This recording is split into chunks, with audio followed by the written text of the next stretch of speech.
Salut les amis, bienvenue sur ce deuxième vlog jardin. Vous êtes sur la chaîne Bunker Sauvage, je m'appelle Céleste Grande et en ce moment je me suis remis au jardin. J'essaye différentes choses, différents types de plantations, différentes zones à cultiver. Je m'intéresse à la permaculture et à la biodynamie. Je vais essayer de cultiver en fonction des lunes, de la lune ascendante, de la lune montante, des constellations et en même temps j'essaye différentes formes de zones cultivées. Alors voilà dans un premier temps ce que j'ai fait aujourd'hui.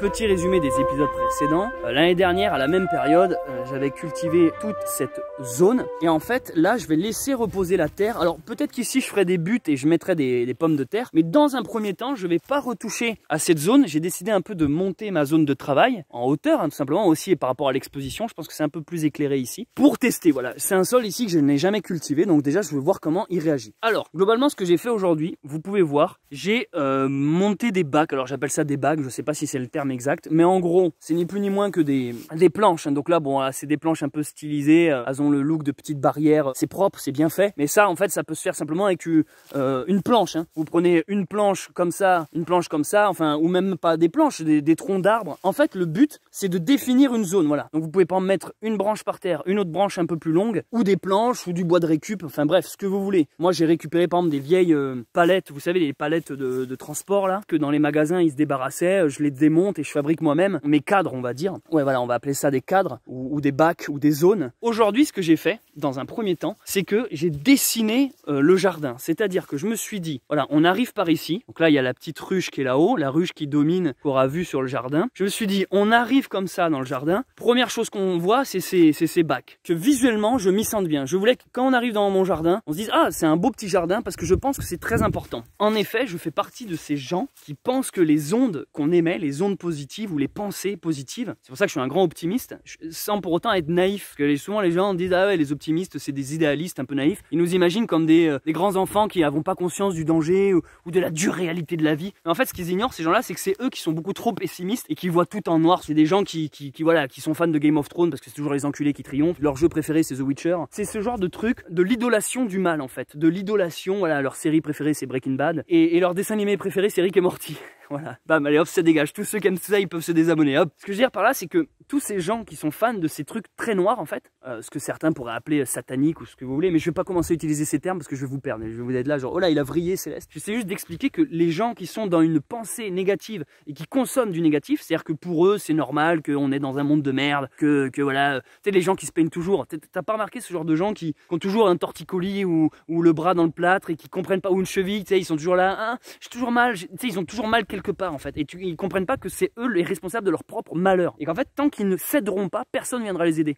C'est des gens qui vampirisent souvent l'énergie, ils attendent toujours après les autres pour aller mieux en fait, ils n'arrivent pas à se suffire à eux-mêmes. D'ailleurs ces mêmes personnes souvent comblent par des addictions, ils vont être très consommateurs de jeux vidéo, très consommateurs d'alcool, ils vont baiser beaucoup, ils vont bien bouffer, bien fumer, ils ont souvent des addictions parce qu'ils sont obligés de combler un manque qui est souvent le reflet d'un manque avant tout calme, un manque spirituel en fait, parce que ils n'ont pas eu la chance de rencontrer dans leur vie des gens qui les tirent un peu vers le haut. Donc en fait ils sont juste des consommateurs qui sont dans une société, et la société, pour pas que ces gens s'élèvent parce que sinon ils consommeraient plus, donc il y aurait plus un système économique qui tournerait, ils sont obligés de les conforter dans leur médiocrité en fait, parce que si tu commences à réfléchir, c'est là où tu commences à t'émanciper, et ça c'est pas le but de la société. Le but c'est que tu restes bien sagement assis. C'est pour ça que dès l'école on vous formate par les séries Netflix, tout ça, on vous dit comment être en fait, parce que dès l'instant qu'on sort des cadres, des clous, on est un marginal, on est un facho, on est un complotiste, on te catalogue de trucs comme ça. T'es sûr de pas avoir envie de sortir du rail pour pas te faire remarquer par tes congénères. Il y a un écrivain, je sais plus qui c'était, je me demande si c'était pas Foucault, qui disait que la pire des prisons, c'est une prison en fait où on se surveille les uns des autres. En fait c'est pas une prison où il y a des gardiens dans les tours, ou voilà, des gardiens qui surveillent, c'est celle où en fait on est surveillé par nos propres collègues de cellule en fait, et qu'au moindre fait et geste bizarre, ça va être la délation et ce genre de trucs. C'est ça la pire des prisons, c'est qu'en fait ton camarade, ton voisin est celui qui risque de te dénoncer. Et en fait, dans la société actuelle, on est exactement pareil. Tout ce que vous consommez au quotidien, et ce que vous dites, et ce que vous pensez, et ce que vous mangez aussi, ce que vous mangez dans vos céréales le matin, tout ça, en fait, est calculé par une société pour vous dire comment penser, comment être, comment consommer pour rester bien sage. Et on vous dit aussi que dès l'instant que quelqu'un sort du chemin, il faut l'attaquer, il faut le signaler, tu vois, il faut aller faire de la délation en fait. Et maintenant sur internet c'est encore plus flagrant, les gens qui expriment leur originalité par des vidéos YouTube ou ce que vous voulez, on s'expose et du coup bam, on sort des clous et là on dérange et on se fait attaquer. Donc ce que je voulais dire, parce que là j'ai beaucoup disserté, c'est que quand on fait un jardin, il faut penser à ces ondes positives. En fait moi j'arrive ici, donc quand j'arrive le matin à mon jardin et que le soleil est juste en face, j'ai envie si vous voulez de me dire ah sympa. Sympa, c'est un peu comme chez moi, ça doit être votre seconde maison le jardin. D'ailleurs, en parlant de maison, j'ai fait ce bac en forme de petite maison. Je sentais naturellement, j'arrive pas particulièrement à l'expliquer, je sentais que pour une fois, j'avais pas envie d'être ici. C'est con, mais je me suis dit, tiens, c'est marrant, cette année, j'ai pas envie de bosser en bas. Je dis pas qu'il y a des mauvaises ondes ni rien, mais en bas, je me disais, je l'ai déjà travaillé l'année dernière. Déjà, je vais laisser reposer le sol pour qu'il se réénergise, on va dire, reminéralise, voilà. Et je sais pas, j'avais plus envie d'être en hauteur. J'avais envie d'être un peu plus haut avec les abeilles. Je trouvais qu'il y avait une meilleure ambiance là-haut, en fait. Parce qu'à un moment, ce bac que vous voyez ici, là, je l'avais mis là. Ce matin, et au fond de moi j'avais une sorte de petite contrariété, c'est con comme détail, mais j'étais là genre marrant, ça me chagrine, j'ai pas spécialement envie de le mettre en haut, donc j'ai tout défait et je l'ai remis là, et en fait c'est ce qui m'a demandé le plus de temps les amis. En fait ce matin j'ai dessiné mon jardin, au début je les avais positionnés sans les planter, vous voyez ce que je veux dire, donc je l'avais mis là, je regardais, après je l'ai déplacé là-bas, après je l'ai mis celui-là, au lieu de le mettre comme ça je l'avais mis comme ça, lui je l'ai mis en forme de losange, mais en fait au début je l'avais mis à côté de là, donc ça faisait un petit couloir en carré, après je me disais bon il faudrait que je puisse circuler avec la brouette, et puis aussi je me laisse une marge parce que je sais que je vais en rajouter d'autres. Il y a ici, mais là je vois que j'ai un petit arbre qui est pris, donc je veux pas mettre un bac autour de cet arbre. Tout comme ici là, j'ai un petit arbre. Alors je sais pas encore ce que c'est comme arbre ça. J'ai pas réussi à l'identifier. Mais il a bien pris, donc voilà, je vais le laisser ici. Pareil ici, là, il y a du genêt, donc tout ça, j'y touche pas. Donc il a fallu que je mette mes bacs sans trop détruire ce qui était déjà en place. Donc là, bon, on peut voir qu'il y a de la fougère qui va y passer, hein. Mais voilà, globalement, à l'intérieur des bacs, il n'y a pas de fleurs ou d'arbres ou de ce genre de choses que j'ai détruit. Et donc, comme je parlais avec la volonté d'être un peu plus positif, c'est que ça, c'est ce qui m'a pris le plus de temps. L'installation. Je me suis dit, alors il faut que ce soit comme ça, parce que j'ai envie d'y être bien. J'ai envie de m'y sentir bien. J'ai envie, en arrivant dans mon jardin, me dire trop cool, tout est en place, je vais passer une bonne journée, ça va me donner envie de travailler correctement. Et petite précision en plus, en parlant de cette histoire d'ondes positives qu'on dégage et qu'on émet, c'est que je suis persuadé que les plantes, les graines, le jardin reçoit ces ondes agréables, ces ondes positives, et du coup permet aux fruits, aux légumes de grandir dans de meilleures conditions. C'est exactement le même système, vous savez, lorsqu'on est à côté de quelqu'un qu'on n'apprécie pas particulièrement, qu'on n'aime pas, il le sent, il le sait. Même sans mots, même sans échange, la personne sait que vous l'aimez pas, vous la détestez. On le ressent quand quelqu'un ne nous aime pas. Ça vient exactement, vous savez, de cette phrase quand on vous dit, par exemple, face à un chien, on vous dit ne pas avoir peur. Si vous montrez que vous avez peur, c'est là où il va vous attaquer. En fait, les animaux aussi ressentent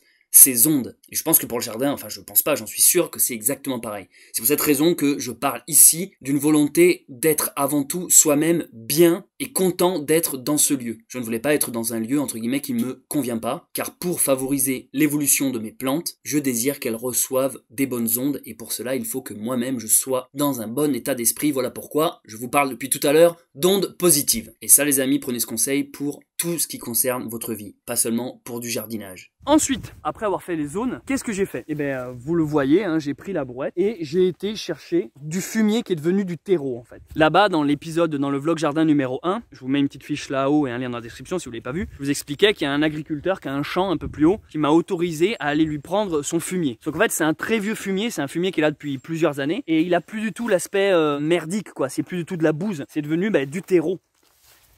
Et en fait, c'est ce que j'ai fait là depuis tout à l'heure, depuis que j'ai fini les bacs. Je fais des allers-retours avec ma brouette, je vais dans le champ et je vais tout simplement chercher cette terre qui est clairement excellente, ça se voit. Alors c'est pas du terreau que j'ai acheté du coup, si vous comprenez bien, c'est du fumier. Et c'est du fumier qui est vraiment devenu de la terre. Hein. Il n'y a plus d'histoire de merde là. Hein. J'aimerais vous montrer à quel point elle est riche. En fait, depuis tout à l'heure, je la soulève et à chaque fois il y a des, voilà, vous voyez, il y a des vers partout, donc signe d'une terre plutôt bonne.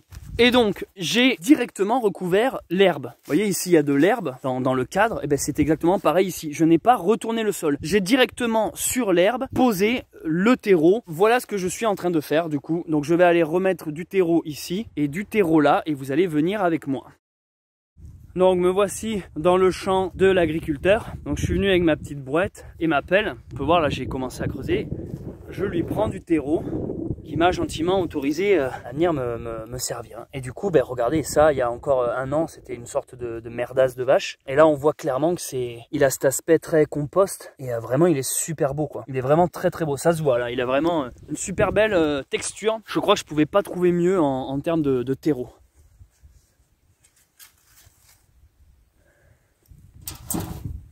Donc pour ceux qui s'en souviennent, qui me suivaient l'année dernière, au moment du premier confinement, ce tas de fumier, j'y étais déjà. Il était beaucoup plus haut et beaucoup plus aspect merdique, aspect bouse de vache. Et donc on peut voir son évolution. Donc je vous mets une fiche là-haut qui apparaît. Si vous voulez voir la vidéo où j'étais l'année dernière au même endroit. Comme ça vous pouvez voir l'évolution du fumier sur une année. Comment il est passé de l'aspect vraiment bouse de vache à l'aspect beaucoup plus compost et terre, quoi. Bonne terre bien fraîche. Ce qui est intéressant, c'est que des fois on tombe sur un bout qui est un peu plus merdique. C'est-à-dire que là je sens, c'est pour ça que vous me voyez gratter, parce que là par terre, je sens que là c'est une terre vraiment bonne. Tu sens qu'elle est riche, elle est bien noire, elle est pleine de vie. Et tu sens que si je gratte dessus là tu vois, je dois un peu plus couper au couteau. Voilà. Là on retrouve déjà un peu plus l'aspect bouse de vache, l'aspect merde, disons-le. Et ça m'intéresse un peu moins. Surtout que ça sera trop fort. Je pense que pour le terreau, c'est un peu trop acide. Le portable n'arrête pas de tomber à cause du vent. Du coup, bon bref, je remplis la brouette et je fais des allers-retours pour remplir là-bas après les bacs.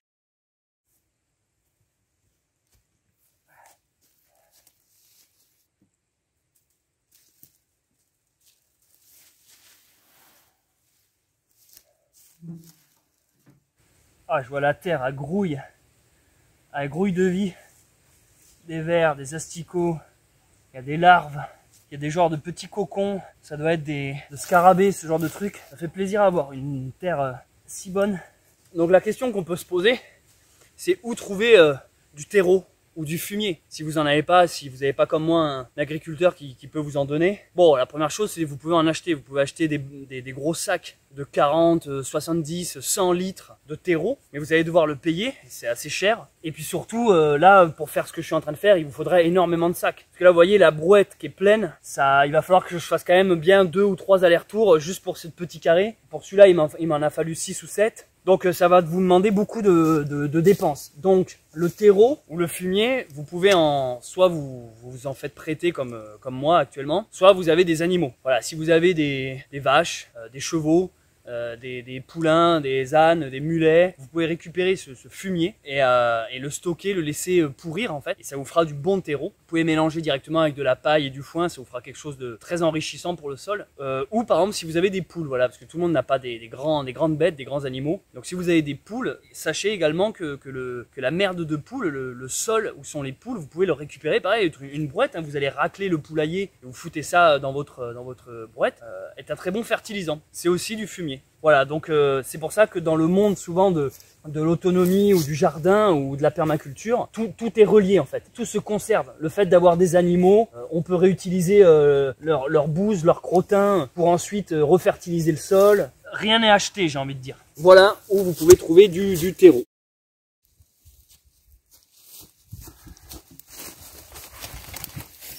C'est vraiment un gros tas de merde.